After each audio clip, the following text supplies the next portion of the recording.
Hello students, welcome back to my channel. Today I'm going to give you 12 latest defense updates. Number 1, Underwater Test and Tracking Range, that is TTR. India is planning to develop an underwater test and tracking range to test its torpedoes and other underwater weapons. The proposed TTR will consist of both onshore and offshore facilities and will be located on the eastern coast of India. Next, multi-mode hand grenades. Economic Explosive Limited, that is EEL, a subsidiary of Solar Industries India Limited, has successfully established production of multi-mode hand grenade MMHG as per transfer and technology obtained from the Defense Research and Development Organization's Terminal Ballistic Research Laboratory. The company has already delivered over 10 lakh units of MMHD to Indian Army, fulfilling its order.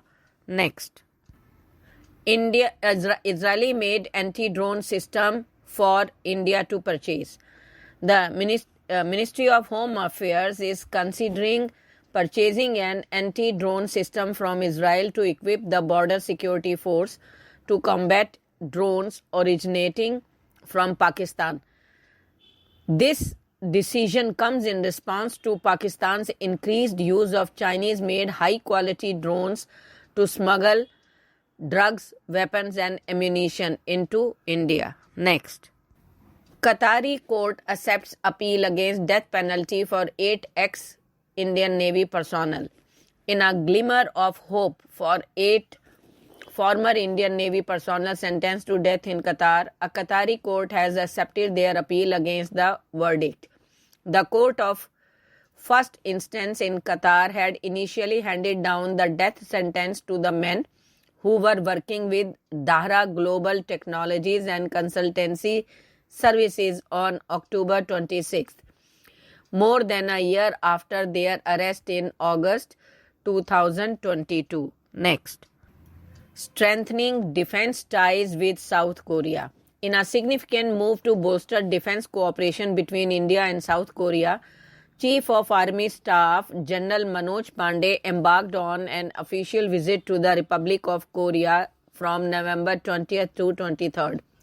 During his visit, General Pandey engaged in a series of high-level interactions with the ROK military leadership and visited key military establishments, reaffirming the strong bilateral ties between the two nations.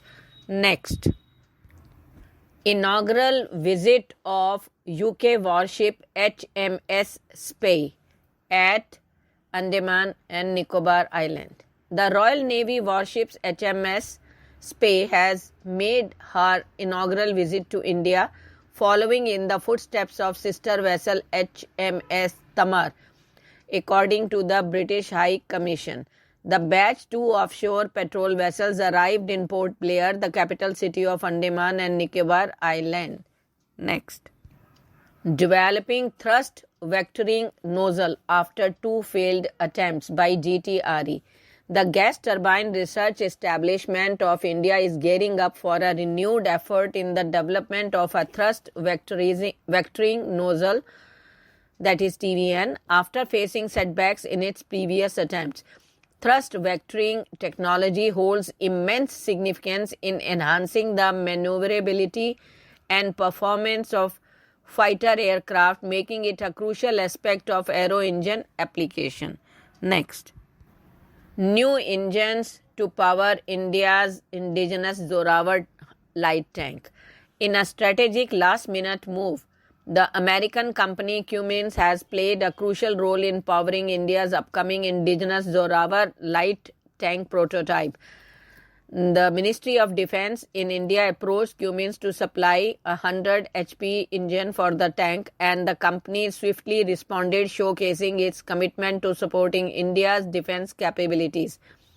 This development comes as a response to the Indian Army's demand for 350 light tanks pending successful completion of the Zorawar prototypes summer and winter trials.